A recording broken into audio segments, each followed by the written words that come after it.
Episode 14। जीवन और जिया एक दूसरे की आंखों में खोए हुए थे, तभी जीवन जिया को देखकर कहता है, तुम बहुत क्यूट हो बॉर्बी डॉल। जिया से सुनकर होश में आती है और जीवन को देखते हुए, मैंने तुम्हें तुम्हारा ब्रेसलेट दे दिया है, अब फूटो यहाँ से, और हाँ भाई को इन सब बारे में मत बताना वरना।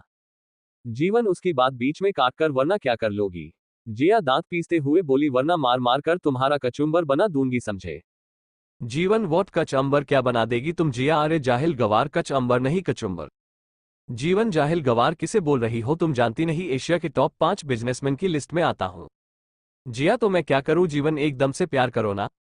जिया ये सुनकर उसके चेहरे को देखने लगती है। जीवन भी उसे देखते हुए बोला, जब तुम्हें पहली बार देखा था ना, तभी तुम इस दिल में आ गई थी। हाय, कैसे तुम किसी अनजान की जान बचाने के लिए आ गई, और मुझे दर्द से तड़पता देखकर तो उस दिन तुम्हारी आंखों से बेहिसाब आंसू बह रहे थे। पहली बार मेरे लिए किसी ने आंसू बहाए थे उस दिन, और उसी दिन मैं तुम पर अपना दिल हार बैठा बॉर्बी डॉल। जिया, बकवास बंद करो अपनी, और उस दिन तो तुम बेहोशी की हालत में थे ना, तुमने मुझे कैसे देख लिया। जीवन, था तो, लेकिन थोड़ी देर के लिए मेरी आंखें खुली थी जब तुम मुझे कैब से हॉस्पिटल लेकर जा रही थी, तब मैंने अपनी धुंधली आंखों से तुम्हें देखा था, और उस दिन तुम इस पिंक कलर की ड्रेस में एकदम बॉर्बी डॉल लग रही थी। जिया, हो गया तुम्हारा, अब निकलो यहां से। जीवन, अरे ऐसे कैसे, तुमसे मिलने के लिए पाइप से चढ़कर आया हूं ताकि कोई मुझे देख न ले, और अभी तो मैंने तुमसे दो प्यार भरी बातें भी नहीं की, तो मैं कैसे चला जाऊं। मैं कहीं नहीं जा रहा, इनफैक्ट आज तो मैं तुम्हारी बाहों में ही सोऊंगा। जिया चौंक कर, क्या देखो। जीवन, दिखाओ। जिया फ्रस्ट्रेट होकर, मेरी बात सुनो। जीवन उसकी बात को बीच में काटकर, पूरी जिंदगी तुम्हें सुनने के लिए तैयार हूं, तुम सुनाओ तो। जिया गुस्से में, तुम मेरे रूम में नहीं सो सकते, जहां से आए हो ना वहीं वापस चले जाओ, वरना मैं शोर मचा दूंगी। जीवन, मचाओ शोर, मैं भी तुम्हारी भाई से कहूंगा कि तुम उसे बिना बताए ट्रिप पर गई थी। जिया ये सुनकर रोने जैसी शक्ल बनाकर कहती है, क्या बिगाड़ा है मैंने तुम्हारा, क्यों तुम मुझे चैन से सोने नहीं दे रहे हो। जीवन, बिगाड़ा तो तुमने मेरे दिल का हाल है, जानती भी हो इन 5 महीनों में एक भी दिन ऐसा नहीं गया जब मैं चैन से सोया हूं। जब भी आंखें बंद करता सिर्फ तुम्हारा चेहरा नजर आता था, और अब तुम मुझे मिल चुकी हो तो सुला दो मुझे चैन से। जिया, हो गए तुम्हारे फिल्मी डायलॉग, और मैं तुम्हारी कोई दाइमा नहीं हूं जो तुम्हें लॉरी गाकर सुलाए। इससे पहले मेरे दिमाग की दही हो और मैं तुम्हारा सिर फोड़ दूं, चले जाओ यहां से। जीवन, बॉर्बी डॉल कैसी बात कर रही हो तुम, अभी तो हमारी शादी भी नहीं हुई है, और तुम अभी से खुद को विधवा बनाना चाहती हो, वो भी अपने होने वाले पति को मारकर। जिया, हाँ मारूंगी मैं तुम्हें, क्योंकि तुम मेरा खून पिए जा रहे हो, पिशाच कहीं के। जीवन, मैं तुम्हारा खून कब पी रहा हूं। हाँ, वो अलग बात है कि मेरी रगों में तुम्हारा खून दौड़ रहा है, आखिर तुमने मुझे हॉस्पिटल में ब्लड जो दिया था। जिया अपनी आंखें छोटी करती हुई, इसीलिए तो कह रही हूं कि तुम खून पीने वाले मॉन्स्टर पिशाच ड्रैकुला हो। जीवन, मैंने तुम्हें इतना प्यारा नाम दिया है और तुम मुझे ऐसे नाम दे रही हो। जिया, तो क्या कहकर बुलाऊं तुम्हें, बाबू, सोना, मोना, जादू टोना। जीवन, मुंह से बनाते हुए मुझे ये सब मत बुलाओ, इससे अच्छा तो ड्रैकुला मॉन्स्टर और वो पिशाच ही सही है। जिया, हाँ तो इसीलिए तो उन नामों से बुलाया है तुम्हें। एबी उठो और निकलो मेरे रूम से। जीवन ये सुनकर खामोश होकर बस जिया को देखने लगता है। जिया इशारों में पूछती है, क्या देख रहे हो। जीवन, जब तुम मेरे ऊपर से उठोई बाबी डॉल, तभी तो मैं उठूंगा। जिया को ये सन की याद आता है कि वो जीवन के पेट पर बैठी हुई कब से बकबक कर रही थी। जिया एक जबरदस्ती की स्माइल करते हुए उसके पेट से उठकर बेड के साइड में बैठ जाती है और अपना चेहरा इधर उधर करके अपनी नजरें चुराकर देखने लगती है। जीवन बेड पर बैठकर कहता है, बाबी डॉल, तुम्हें मुझसे नजरें चुराने की जरूरत नहीं है, मैं पूरा का पूरा तुम्हारा हूं, तुम जो चाहे मेरे साथ कर सकती हो, मैं रोकूंगा नहीं तुम्हें। जिया ये सुनकर कुछ नहीं कहती। जीवन ये देखकर उसे झट से उसकी कमर से पकड़कर अपनी गोद में बिठा लेता है। जिया बस अपनी आंखें फाड़े उसे देख रही थी। जिया, अब ये क्या हरकत है। जीवन, तुम बताओ क्या हरकत कर रही थी। जिया, मैंने क्या किया है अब। जीवन, मेरी बातों का जवाब क्यों नहीं दिया और मुझे इग्नोर करके क्यों बैठी थी। जिया, मेरी मर्जी, मैं जब चाहे बोलूं और जब चाहे किसी को भी इग्नोर करूं। जीवन उसके होठों पर अपना अंगूठा फेरते हुए, बॉर्बी डॉल, जब मैं तुम्हारे सामने हूं ना और तुमसे बात करूं तो तुम्हारी ये नजरें सिर्फ मुझ पर टिकी होनी चाहिए, गॉट इट। जिया जो जीवन के स्पर्श से ही सिहर उठी थी, वो जीवन की आंखों में देखकर कहती है, क्यों कर रहे हो तुम ऐसा, तुम तो किसी और को पसंद करते हो। नए, मैंने हॉल में सुन लिया था जब तुम अवनी से कह रहे थे कि तुम किसी को पसंद करते हो और जल्दी ही तुम उससे शादी करने वाले हो। जीवन उसकी बात सुनकर उसकी आंखों में देखता हुआ बोला, बॉबी डॉल, मैं तुम्हारी ही बात कर रहा था, तुम जल्द ही मुझसे मिसेज बनोगी। जिया, जीवन मल्होत्रा। उसकी बात सुनकर जिया का दिल जोरों से धड़कने लगता है, वो आगे बढ़कर जीवन के गले लग जाती है। ये देखकर जीवन के चेहरे पर स्माइल आ जाती है और वो जिया को अपनी बाहों में कैद करते हुए गहरी सांस में बोला, कब से इंतजार था मुझे इस पल का कि मैं तुम्हें अपनी बाहों में लेकर संभालूं, आज मेरा वो इंतजार खत्म हुआ। जिया बस आंखें बंद करके जीवन के गले लगी हुई थी। जीवन ने भी अपनी आंखें बंद कर ली और जिया को बाहों में लेकर सिमट गया। थोड़ी देर बाद जीवन को अपने सीने पर जिया की गर्म सांसें महसूस हुई, तो उसने उसके चेहरे को देखा तो पाया कि जिया सो गई है।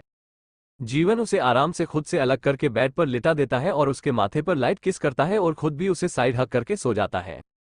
इधर रिया के फ्लैट पर रिया और निहाल इस वक्त बिना कपड़ों के एक चादर में लिपटे हुए बेड पर पड़े थे। रिया निहाल से, निहाल बेबी ये आजकल एकांश को हुआ क्या है? पहले तो उसने मेरा घर में आना बंद कर दिया और फिर अपने दुश्मन को भी अपने ही घर पर लंच के लिए बुला लिया। निहाल यही तो मुझे समझ नहीं आ रहा। पहले तो कभी वो मेरे ऑफिस आने पर कुछ नहीं कहता था और नहीं मेरे डिपार्टमेंट की रिपोर्ट चेक करता था, लेकिन आजकल तो उसका बिहेवियर मुझे कुछ समझा ही नहीं आ रहा। अब कल मुझे किसी ऐसे को ढूंढकर एकांश के सामने लाना होगा जो मेरा इल्जाम अपने सिर ले सके कि उसने ये सारे घोटाले किए हैं। अगर मैं पकड़ा गया तो हमारा सारा प्लान चौपट हो जाएगा। एंड आई होप कि उस जीवन ने भाई को ये ना बताया हो कि मैं उससे डील करने गया था, वरना तो मैं गया काम से। राय ओ कॉमन बेबी टेंशन मत लो, मेरे बर्थडे वाले दिन उस एकांश का ऐसा जुगा करूंगी ना कि अवनी और उसका तो डाइवोर्स ही हो जाएगा और एकांश की इज्जत की भरी महफिल में धज्जियां उड़ेगी वो अलग। निहाल सही कहा स्वीट हार्ट, तुमने 2 दिन बाद तो एकांश का पूरा जुलूस निकलेगा और उसके बाद होगा हमारा रियल प्लान शुरू। रिया निहाल के सीने पर अपनी उंगलियां चलाते हुए कहती है बेबी अब एकांश की बातें छोड़ो और थोड़ा हम पर ध्यान दो। निहाल उसकी उंगलियों में अपनी उंगलियों को फंसाता हुआ स्वीट हार्ट मेरा तो सारा ध्यान ही तुम पर है कहते हुए अपने होठ पर जीभ फेर लेता है।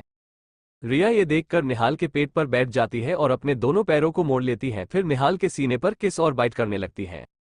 निहाल ये महसूस करके रिया की कमर पर अपने हाथ कस देता है और बोलता है आह स्वीट हार्ट, तुम्हारे इस वाइल्ड कैट के अंदाज से मेरी डिजायर तुम्हारे लिए और बढ़ने लगती है। रिया किस करते हुए तो किसने रोका है, पूरी की पूरी तुम्हारी कर लो, अपनी सारी डिजायर्स को पूरा और थोड़ा सेटिस्फैक्शन मुझे भी दे दो। निहाल ये सुनकर जल्दी से रिया के होठों पर टूट पड़ता है और उसे वाइल्ड होकर किस करने लगता है। रिया भी उसका किस में पूरा साथ दे रही थी। थोड़ी देर बाद निहाल रिया के होठों को छोड़कर उसके सीने को चूमने लगता है। रिया इस वक्त गहरी गहरी सांस ले रही थी। कुछ देर बाद निहाल रिया को अपने नीचे लिटाता है और उसके ऊपर झुककर उसके लोअर पार्ट पर बड़ी तेजी से किस करने लगता है। रिया मौन करने लगती है आह आह निहाल बेबी और फास्ट। ये सुनकर निहाल उसके प्राइवेट पार्ट में अपनी जीभ को डालकर अंदर बाहर करने लगता है और थोड़ी देर बाद उससे अलग होकर उसमें समा जाता है, जिससे रिया की एक आह निकल जाती है। निहाल बड़ी तेजी से अपने प्राइवेट पार्ट को अंदर बाहर कर रहा था। वो रिया को देखकर कहता है स्वीट हार्ट कैसा फील हो रहा है? रिया अपनी आंखें बंद करके जस्ट लाइक हेवन बेबी आहा। निहाल ये सुनकर उससे और तेजी से वो सब करने लग जाता है। तकरीबन 30 मिनट बाद निहाल उससे अलग होकर बेड पर लेट जाता है और बोलता है अब तुम्हारी बारी स्वीट हार्ट।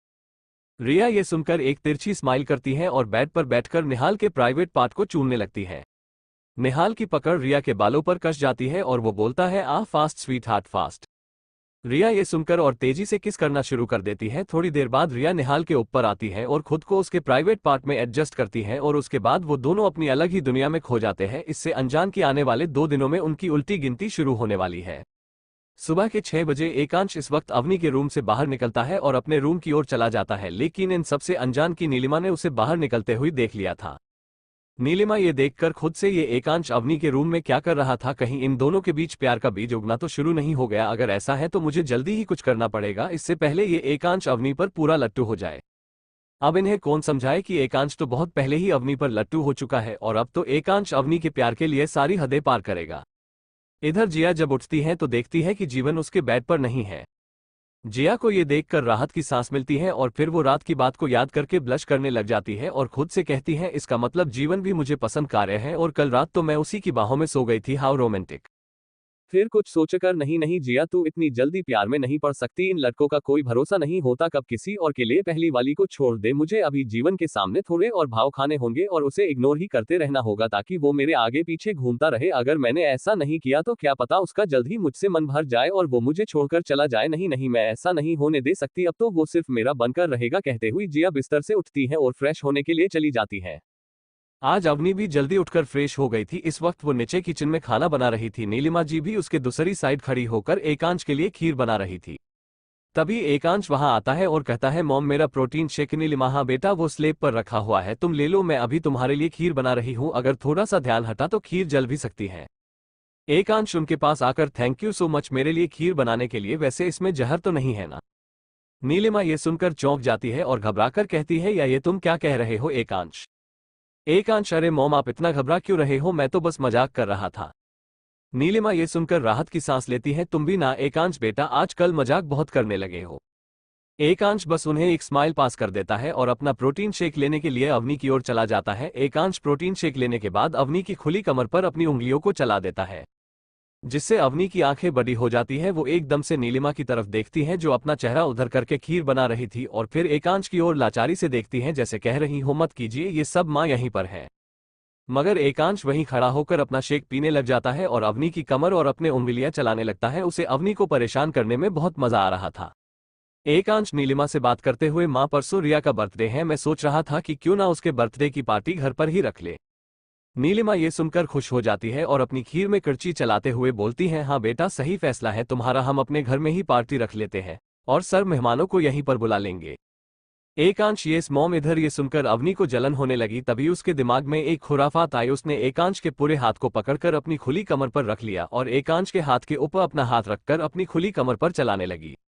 ये महसूस होकर तो एकांश के दिल की धड़कनें बढ़ने लगी। वो मदहोशी भरी निगाहों से अवनी को देखने लगा, लेकिन अवनी ने तुरंत उसका हाथ छोड़ दिया और नीलिमा की तरफ जाकर कहा, माँ सारा खाना बन गया है, हम जिया को खाने के लिए बुलाकर लाते हैं। नीलिमा ठीक है बेटा, और अवनी किचन से चली जाती है। इधर एकांश किचन में खड़ा अपने उसी हाथ को अपने सीने से लगाकर खुद से बोला, मुझे ऐसे तड़पाकर अच्छा नहीं किया चांदब, मुझे जल्दी से शॉवर लेना होगा। उसके बाद एकांश भी फ्रेश होने के लिए चला जाता है। एपिसोड 15। सभी इस वक्त डाइनिंग टेबल पर बैठे हुए खाना खा रहे थे। तभी नीलिमा एकांश से, एकांश बेटा मैंने तुम्हें सुबह सुबह तुम्हें अवनी के कमरे से बाहर निकलते हुए देखा था, तुम अवनी के रूम में क्या कर रहे थे?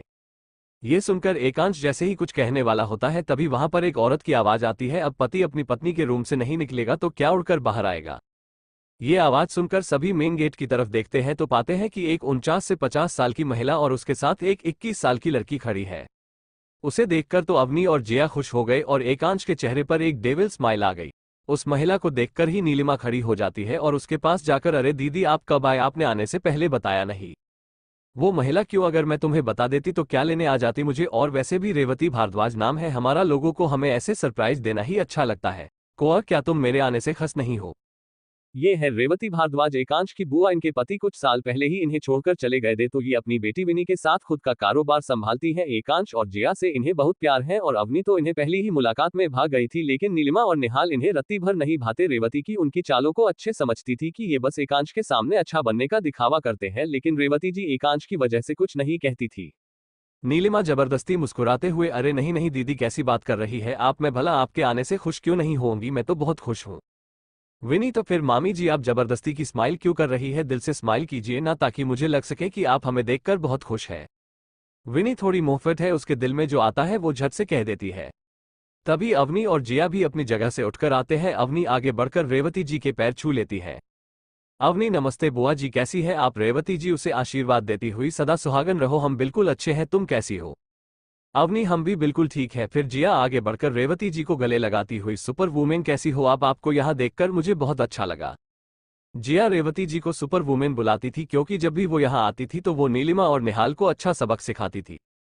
रेवती, हम बिल्कुल ठीक है, पर तुम्हें क्या हुआ है, एकदम सूख कर नाजुक से कली हो गई हो। ये सुनकर अवनी दबे मुंह हंसने लगती है। जिया ये सुनकर मुंह बनाते हुए कहती है, ओ सुपर वुमेन मैं बिल्कुल ठीक हूँ, लगता है आपकी नजरें बुढ़ापे की वजह से खराब हो गई है। रेवती जी ये सुनकर मैं अभी भी जवान ही हूँ समझी। फिर एकांश और निहाल भी उठकर बुआ जी के पैर छूते हैं। एकांश, सही टाइम पर आए हैं आप, बुआ जी आए हमारे साथ बैठकर खाना खाए। रेवती, हाँ वो तो हम जरूर खाएंगे, पर पहले ये बताओ कि तुम कैसे हो और क्या तुम अब भी अपनी उस गर्लफ्रेंड से मिलते हो? एकांश, बुआ इसके बारे में हम बाद में बात करेंगे और मैं बिल्कुल ठीक हूँ। तभी विनी जोर से चिल्लाती है, से कोई मुझे भी पूछ लो कि मैं कैसी हूँ, सबने बस बुआ को ही याद किया, इस मासूम सी लड़की को तो किसी ने याद नहीं किया। ये सुनकर सब हंसने लगते हैं और एकांश विनी के सिर पर हाथ रखकर, ऐसे कैसे याद नहीं किया, इस तूफान मेल की तो हम सबको याद आती है। विनी, एकांश भाई आप मुझे तूफान मेल ना कहें। जिया, हाँ भाई विनी सही कह रही है, वो मेल थोड़ी ना है फीमेल है, तो आप उसे तूफान फीमेल कहो, कहते हुए जिया हंसने लगती है। विनी ये सुनकर, जिया की बच्ची तुम्हें तो हम बाद में देख लेंगे। जिया, क्यों, क्या अभी तुम्हें मैं नजर नहीं आ रही क्या? विनी ये सुनकर, नजर तो आ रही हो मगर मैं तुम्हें नजरअंदाज करूंगी, अभी पहले मुझे मेरी प्यारी भाभी से मिलने दो। फिर विनी अवनी के गले लगकर, भाभी मैंने आपके हाथ के बने खाने को बहुत मिस किया।